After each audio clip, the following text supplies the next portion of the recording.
उन लोगों का ऐसा मानना है कि ईश्वर पर प्रश्न करना बहुत बड़ा अपराध है, ईश्वर के खिलाफ बोलना बहुत बड़ा अपराध है। और इसके विपरीत पेरियार रामास्वामी जी ने तो ईश्वर को जांच करने के लिए, अपने लोगों को यह दिखाने के लिए कि आप लोग बोलते हो कि इस ईश्वर में शक्ति है, इस ईश्वर में बहुत ताकत है, तो उन्होंने क्या क्या नहीं किया। उन्होंने जो ईश्वर की जो मूर्तियां जो बाजारों में बिकती थी उनको लाकर उनको जो है पिटाई भी की है, जूते चप्पल भी उनको मारे हैं। हालांकि इस अब जो भगवान बुद्ध की जो विचारधारा है वो पल प्रतिपल प्रश्न करने के लिए बोलती है। वह जब तक किसी बात को प्रश्न करके, संदेह प्रकट करके उसको पूरी तरह से आप जांच ना कर लें, तब तक आप उस काम को कर ही नहीं पाएंगे। आपकी श्रद्धा आ ही नहीं सकती। आपके भीतर संदेह है और आप जो है श्रद्धा लेकर आ रहे हैं, वो श्रद्धा नहीं अंधश्रद्धा हो जाएगी। यह उसी प्रकार की श्रद्धा है जिस प्रकार से कि आज मैं किसी भी ईश्वर, अल्लाह या गॉड को मानने वाले व्यक्ति को अगर मैं तीसरी चौथी मंजिल पे ले जाऊं और उसको बोलूं कि आपकी पूरी श्रद्धा है ईश्वर में, अल्लाह में और गॉड में, तो उसका नाम लेकर जंप लगा दीजिए, कूद जाइए इधर से जो है, तो वह कभी भी कूदेगा नहीं। हालांकि उम्मीद बहुत कम है, क्योंकि सुप्रीम कोर्ट जिस तरह की भावनाओं का सम्मान करने लगा है उससे यह साबित होने लगा है कि अब सुप्रीम कोर्ट इस देश के संविधान, इस देश के लोगों, इस दुनिया की कोई परवाह नहीं करता है। वह मानवता की बिल्कुल परवाह नहीं करता है। वह सिर्फ और सिर्फ किसी समुदाय की भावनाओं की परवाह करता है, चाहे समुदाय की भावनाएं किसी भी प्रकार की क्यों ना हो।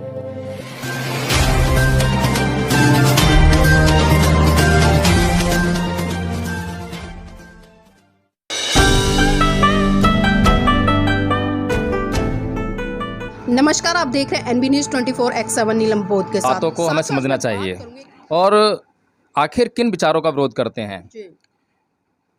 पेरियार रामास्वामी जी का जन्म 17 सितंबर 1879 को जनपद इरोड में, जो तमिलनाडु में है, तमिलनाडु के जनपद इरोड में हुआ था। और उनके घर में कोई गरीबी नहीं थी, काफ़ी संपन्नता थी, अच्छे संपन्न परिवार में पैदा हुए। और जाति से वे गड़िया समाज, जो कि चरवाहा समाज होता है। और अगर मैं संवैधानिक व्यवस्था की बात करूं तो वे ओबीसी समाज से आते थे। लेकिन जैसा कि हम लगातार अपने दर्शकों को अपने वीडियोज़ के माध्यम से बताने का काम करते हैं कि जो ओबीसी समाज है उसमें ये जो जातियां हैं, हम कई जातियों को गिनाते हैं जो कि ओबीसी समाज में आती हैं। लेकिन कुछ लोग उस पर सवाल करते हैं, तर्क करते हैं, क्योंकि उन लोगों को गुमराह करके रखा हुआ है। और जैसे कि अभी पीछे एक वीडियो काफ़ी वायरल हुआ कि यादव समाज ओबीसी है या नहीं है, तो उस पर भी काफ़ी बहसबाजी हुई। तो ओबीसी समाज जो है, यादव समाज जो है ओबीसी वर्ग में आता है, संवैधानिक टर्म है। ओबीसी, एससी, एसटी जो है कोई जातीय टर्म नहीं है। ये जो सामाजिक पिछड़ापन है उसको इंगित करने के लिए ये टर्म यूज़ की है। अब इस समाज के लिए, पूरे शूद्र समाज के लिए पेरियार रामास्वामी जी के विचार क्या थे, जिसका कि इस देश में कुछ लोग विरोध करते हैं।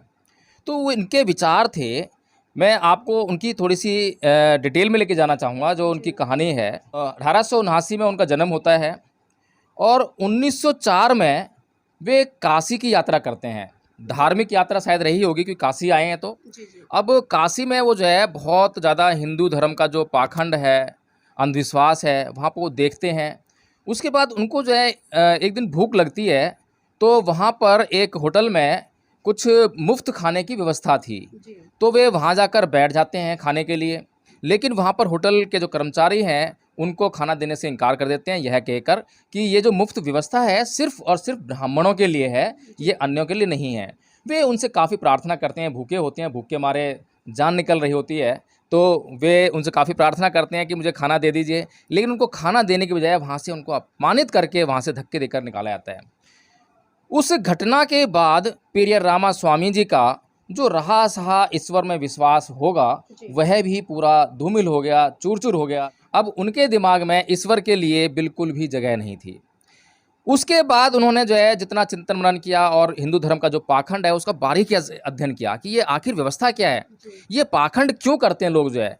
तो उन्हें यही समझ में आया कि जो पाखंड करते हैं, एक वर्ग दूसरे वर्ग पर वर्चस्व स्थापित करने के लिए, उनको गुलाम बनाकर अपने लाभ प्राप्त करने के लिए जो है यह व्यवस्था का निर्माण किया हुआ है। जब से उन्हें ये बात अच्छी तरह समझ में आई, तब से वे जो है इस आंदोलन में जुट गए कि अब उन्हें अपने समाज को मुक्त कराना है।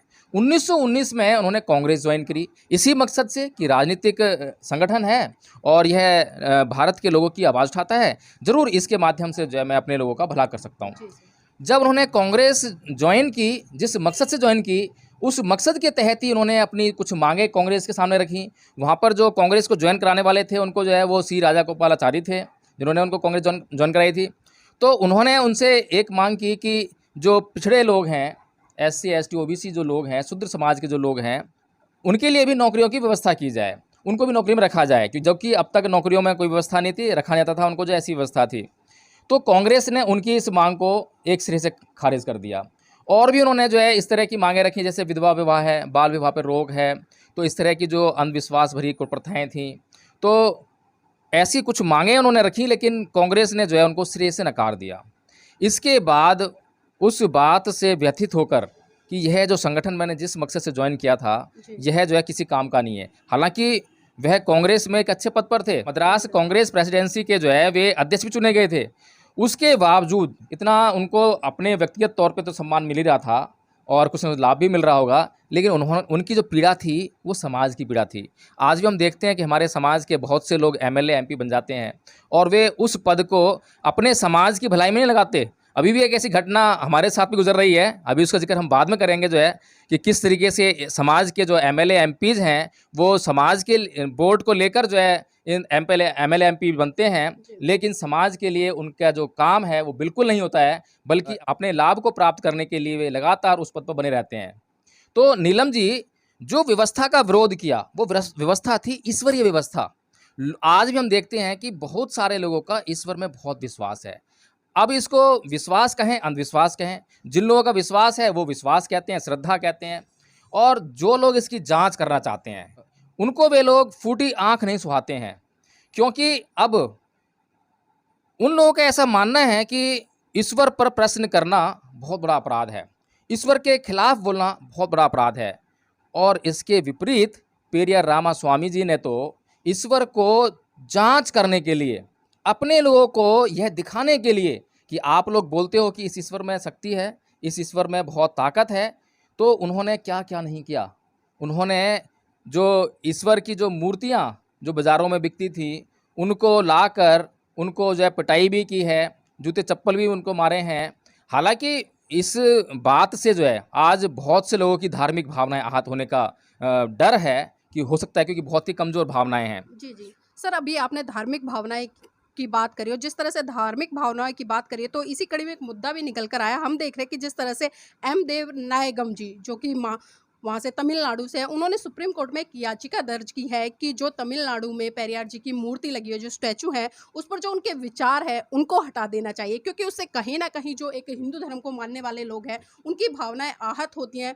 तो इन चीज़ों को सर किस तरह से देखते हैं, क्योंकि आज कहीं ना कहीं हम देख रहे हैं कि दो संस्कृतियों का बहुत बड़े स्तर पर एक तरह से वाद विवाद है, और इसी कारण दोनों संस्कृतियों में एक बहुत बड़ा युद्ध छिड़ गया, यहाँ तक कि मामला सुप्रीम कोर्ट में पहुंच गया। लेकिन मैं ये भी बताना चाहूँगी अपने दर्शकों को, क्योंकि जो पेरियार जी है उनकी जो स्टैचू है उस पर आखिर उनके क्या विचार लिखे हुए हैं, जिससे कि जो लोग सुप्रीम कोर्ट में पहुंचे, जिनकी भावनाएं आहत हुई हैं, साथ ही वो विचार हैं, कोई ईश्वर नहीं है, कोई ईश्वर नहीं है, कोई ईश्वर नहीं है, कोई परमेश्वर नहीं है। जो इसकी स्तुति करता है वो मूर्ख है, और जो इस तरह के ईश्वरों की बात करते हैं वो कहीं ना कहीं बर्बर लोग हैं। देखिए नीलम जी, ये कोई पहला मुकदमा नहीं है जो सुप्रीम कोर्ट में गया है।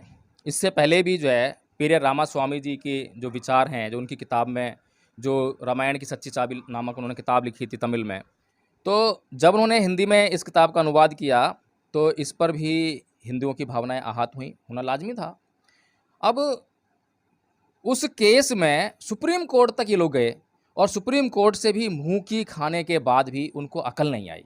इतनी ठोकरें खाते हैं, इतनी सुनते हैं, दुनिया भर के जो विद्वतापूर्ण लोग हैं, विद्वान लोग हैं, वे लोग जो हैं इस बात को हर बार साबित करते हैं, बार बार साबित करते हैं, लेकिन मेरा जो है सुप्रीम कोर्ट थोड़ी सी नाराज़गी है, क्योंकि सुप्रीम कोर्ट इस संविधान की रक्षा करने का एक सबसे बड़ा यंत्र है, और इस यंत्र और तंत्र के माध्यम से सुप्रीम कोर्ट की रक्षा किया जाना सुनिश्चित किया जाना चाहिए। और संविधान का जो 51(1)(h) है वह जो है साइंटिफिक टेम्पर की बात करता है, to develop the scientific temper among the people. तो जो साइंटिफिक टेम्पर है ये क्या है, क्या जो ये पेरियार जी के विचार वहाँ लिखे हुए हैं, क्या ये साइंटिफिक टेम्पर की बात करते हैं या नहीं करते हैं, पहला सवाल। दूसरा सवाल ये बनता है कि जो मुद्दई सुप्रीम कोर्ट में याचिका लेकर गया है, क्या वह साइंटिफिक टेम्पर की बात कर रहा है या नहीं कर रहा है। इस साइंटिफिक टेम्पर की क्या इस देश के लोगों को ज़रूरत है या नहीं है, इन बातों पर सुप्रीम कोर्ट को ज़रूर चर्चा करनी चाहिए और इन्हीं बातों को आधार बनाकर सुप्रीम कोर्ट को ये फैसला देना चाहिए। हालांकि उम्मीद बहुत कम है, क्योंकि सुप्रीम कोर्ट जिस तरह की भावनाओं का सम्मान करने लगा है, उससे यह साबित होने लगा है कि अब सुप्रीम कोर्ट इस देश के संविधान, इस देश के लोगों, इस दुनिया की कोई परवाह नहीं करता है। वह मानवता की बिल्कुल परवाह नहीं करता है। वह सिर्फ और सिर्फ किसी समुदाय की भावनाओं की परवाह करता है, चाहे समुदाय की भावनाएं किसी भी प्रकार की क्यों ना हो। यही समुदाय जिसकी भावनाओं के कारण जो है एक बहुत बड़े वर्ग के साथ में अछूतपन का व्यवहार किया जाता है। यही समुदाय जिसके भावनाओं के कारण विधवा हो जाने पर स्त्रियों को उनके पति के साथ चिता में जिंदा जला दिया जाता है। यही भावनाएं जिनके कारण किसी अबोध बालिका जिसकी उम्र 7 साल हो, 8 साल हो, उसको देवदासी बनाकर उसका यौन शोषण किया जाता है। ऐसी भावनाओं वाले समुदाय की भावनाओं का किस प्रकार से सुप्रीम कोर्ट जो है आदर करेगा, ये देखने वाली बात होगी। सर ये भी जानना चाहूंगी, क्योंकि उस समय एक वैकोम आंदोलन बहुत मजबूती के साथ में जोर पकड़े हुआ था। आखिर ये वैकोम आंदोलन किस तरह के थे और इनका क्या उद्देश्य था? देखिए नीलम जी, 1924 में ये जो आंदोलन जो है पेरिया रामास्वामी जी ने केरल में छेड़ा, जी और इसका मुख्य कारण था क्योंकि केरल में जो मंदिर थे, मंदिर के आसपास तक से, दूर दूर तक से जो शूद्र समाज के लोग थे वो गुजर नहीं सकते थे। उन्हें बहुत, अगर मंदिर कहीं पर स्थित है जी तो उसके पार, यानी कि उसके ठीक पार जो है अगर किसी का घर है या उसको वहाँ किसी काम से जाना है, तो उनको जो है लगभग 2-3 किलोमीटर चक्कर लगाकर वहाँ तक पहुँचना पड़ता था। तो इस तरह की व्यवस्था का, जो कि बिल्कुल अमानवीय थी, जातीयता पर आधारित थी, जातीय शोषण था, तो इसका जो है विरोध करने के लिए पेरिया रामास्वामी जी ने 1924 में केरल में वैकोम आंदोलन चलाया, जो कि बहुत ही सशक्तता से उस टाइम चला और पेरिया रामास्वामी जी को इसमें बहुत बड़ी भारी सफलता मिली।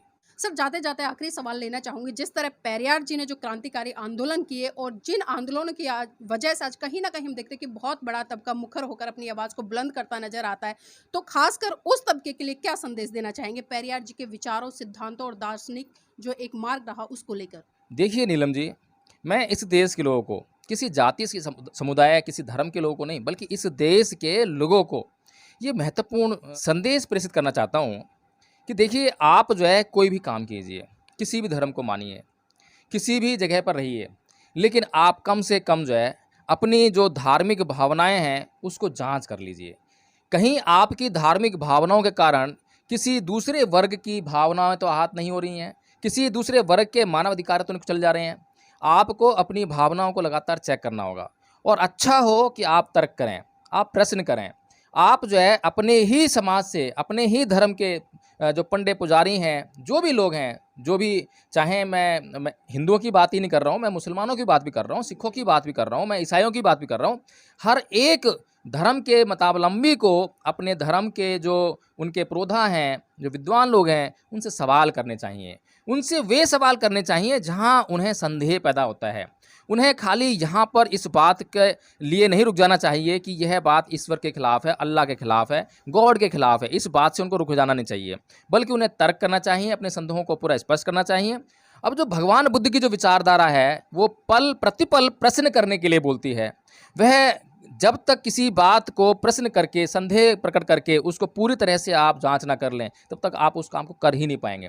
आपकी श्रद्धा आ ही नहीं सकती। आपके भीतर संदेह है और आप जो है श्रद्धा लेकर आ रहे हैं, वो श्रद्धा नहीं, अंधश्रद्धा हो जाएगी। यह उसी प्रकार की श्रद्धा है जिस प्रकार से कि आज मैं किसी भी ईश्वर, अल्लाह या गॉड को मानने वाले व्यक्ति को अगर मैं तीसरी चौथी मंजिल पर ले जाऊँ और उसको बोलूँ कि आपकी पूरी श्रद्धा है ईश्वर में, अल्लाह में और गॉड में, तो उसका नाम लेकर जंप लगा दीजिए, कूद जाइए इधर से जो है, तो वह कभी भी कूदेगा नहीं। वहाँ पर वो अपनी अकल का इस्तेमाल करता है, तर्क का इस्तेमाल करता है, बुद्धि का इस्तेमाल करता है। तो यही बात मैं पूरे देश के लोगों को समझना चाहता हूँ कि आप इस बुद्धि का, इस तर्क का इस्तेमाल पल प्रतिपल, हर पल कीजिए। यही जो है आपको आपके विकास के मार्ग पर ले जाएगी और आपके लिए बहुत सुंदर सुंदर व्यवस्थाएं लेकर देगी, आपका समाज सुंदर बना देगी। आपके लिए बहुत, जो जिसे स्वर्ग कहते हैं, वो स्वर्ग यहीं पर आ जाएगा। तो बहुत-बहुत धन्यवाद सर आज की इस चर्चा में जुड़ने के लिए और साथियों जिस तरह से हमने सर के साथ में चर्चा की और बहुत ही महत्वपूर्ण मुद्दों को लेकर आपके सामने बातें रखी हैं। क्योंकि देखिए किसी भी महान पुरुषों को सिर्फ मान लेना ही काफ़ी नहीं है बल्कि उनके विचारों को जो दर्शन उन्होंने समाज को दिया उसको जानकर मनोसात करके उसको सही तरीके से समाज में प्रचारित और प्रसारित करने का काम करना है। और जिस तरह से अभी देखा आपने मैंने बताया आपको कि जो सुप्रीम कोर्ट में याचिका दायर की है लोगों की डिमांड है कि जो उनके विचार हैं उनको वहाँ से हटा देना चाहिए। लेकिन कहते हैं कि व्यक्ति भले इस दुनिया से चला जाए लेकिन उसके विचार होते हैं वो हमेशा जिंदा रहते हैं। तो आपको भी इस दिशा में कुछ ऐसा महान काम करना होगा कि दुनिया से जाने के बाद लोग आपको आपके विचारों के कारण आपके दार्शनिक सिद्धांतों के कारण आपको याद करें, ना कि आप एक पशु की भांति आए और एक पशु की भांति ही चले गए।